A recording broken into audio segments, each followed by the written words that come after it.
उत्तर प्रदेश के मुखिया योगी आदित्यनाथ आज आगरा पहुंचे और आगरा पहुंचते ही उन्होंने जहां विपक्ष पर जमकर वार किया है और बताया है कि 2017 से किस प्रकार सरकारें चलती थी और आगरा का विकास किस प्रकार होता था। 2017 के बाद आगरा में विकास की गति लगातार बढ़ती जा रही है और आज उन्होंने लगभग 500 करोड़ से अधिक योजनाओं का शिलान्यास भी किया है। तो जानिए योगी महाराज से किस प्रकार उन्होंने क्या क्या आगरा के लिए सौगात दी है। मैं इसके लिए आगरा के सभी जनप्रतिनिधियों के साथ ही आप सभी जनता जनार्दन और प्रबुद्ध जनों का हृदय से बधाई देते हुए आप सबका मैं अभिनंदन करता हूं। भाइयों बहनों, आज आगरा अपनी पौराणिक पहचान को फिर से स्थापित कर रहा है और आज इस पौराणिक पहचान को आगे बढ़ाने के लिए ही एक बार फिर से मैं आपके बीच में आया हूं। आप सब जानते हैं 2014 के पहले देश के अंदर क्या स्थिति थी। राजनीति अविश्वास का प्रतीक थी, देश के अंदर अराजकता थी और लोगों के मन में देश की राजनीति के प्रति अविश्वास का ये भाव अराजकता को जन्म दे रही थी। लेकिन भाइयों बहनों, आज मुझे बताते हुए आप सबको प्रसन्नता हो रही है कि देश के अंदर एक विश्वास का माहौल पैदा हुआ है।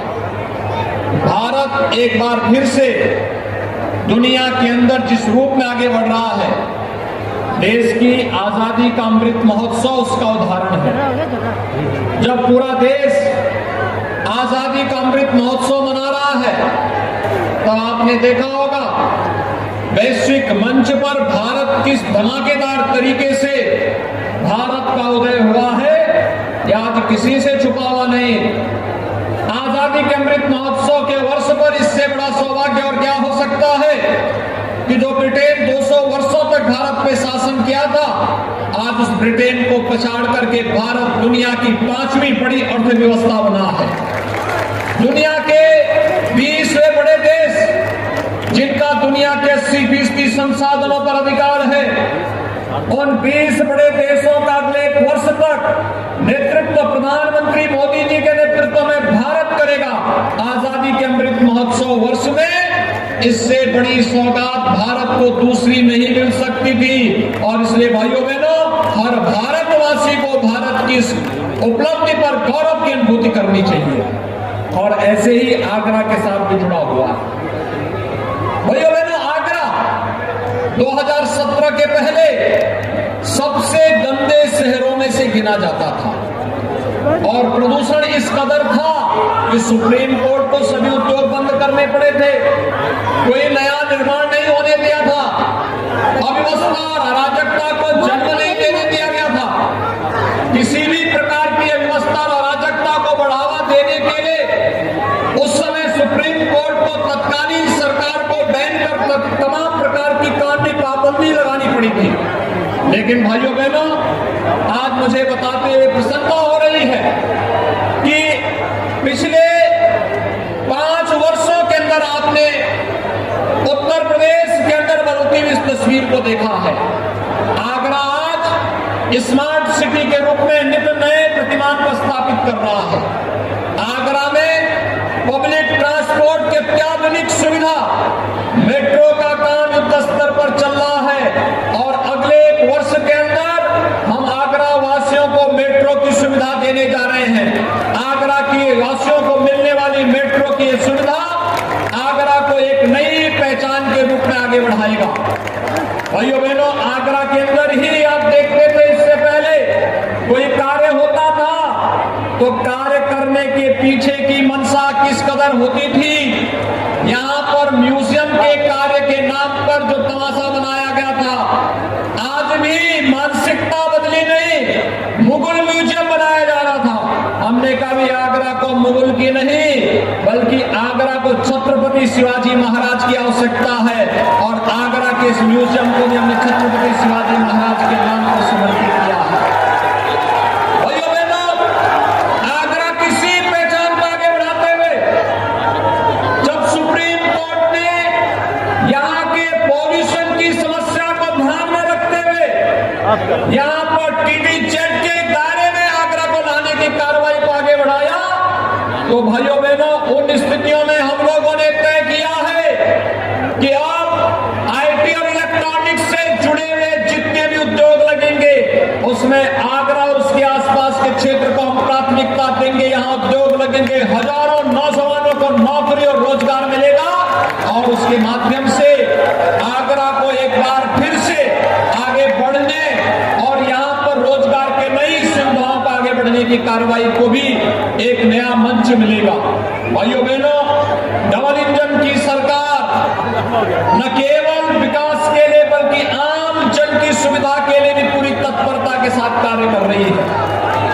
आगरा प्रधानमंत्री आवास योजना में देश के अंदर नंबर 1 पर है। पहले क्या शहरी क्षेत्र में गरीबों को आवास मिल पाते थे? स्ट्रीट वेंडर, पटरी व्यवसायियों के लिए कोई सुविधा नहीं थी। लेकिन भाइयों बहनों, अब पीएम स्वनिधि योजना के अंतर्गत स्ट्रीट वेंडर को भी सुविधा मिल रही है। कोई सोचता था पहले कि गरीब को फ्री में विद्युत के कनेक्शन मिलेंगे, कोई सोचता था गरीब को फ्री में रसोई गैस के कनेक्शन मिलेंगे, कोई सोचता था गरीब को फ्री में शौचालय मिलेगा, कोई सोचता था कि विपत्ति के समय सरकार आपके साथ खड़ी होगी, जैसे कोविड कालखंड में फ्री में टेस्ट, फ्री में उपचार, फ्री में वैक्सीन और भाइयों बहनों फ्री में हर गरीब को महीने में 2-2 बार राशन की सुविधा जो उस समय दी गई थी। यह सरकार की संवेदनशीलता को ही प्रमाणित करता है और इसीलिए आज हम सब आपके बीच आए हैं।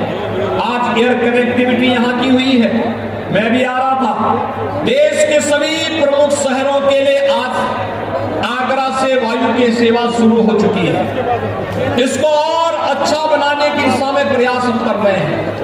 यमुना को प्रदूषण से मुक्त करके अविरल और निर्मल बनाने की कार्रवाई एक नए ओर से हम आगे बढ़ा रहे हैं। हर घर नल की योजना साकार हो पाएगी।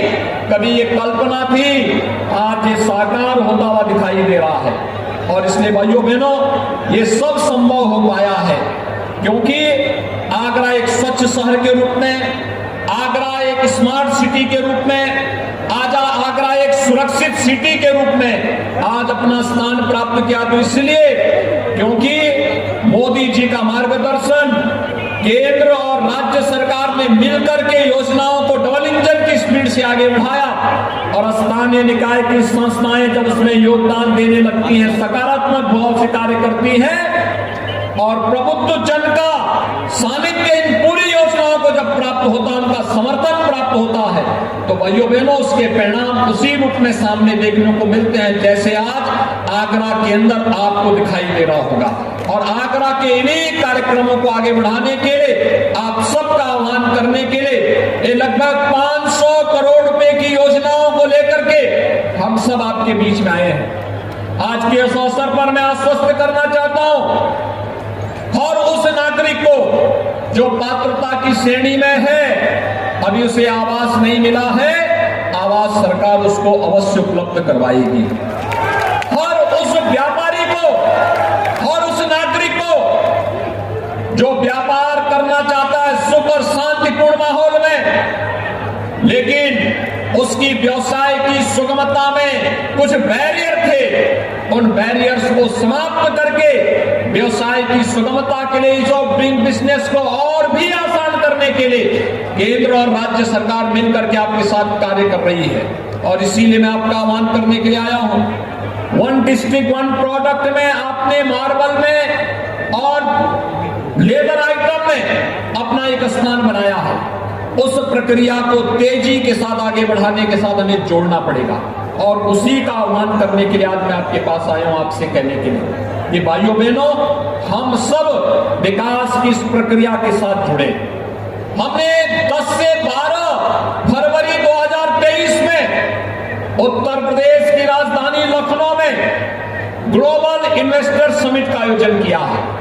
भाइयों बहनों, उत्तर प्रदेश को देश के इकोनॉमी का ग्रोथ इंजन बनना ही पड़ेगा और और इसके लिए हमने 5 वर्ष के अंदर जो मेहनत की, सुरक्षा का एक जो बेहतर माहौल प्रदेश के अंदर दिया।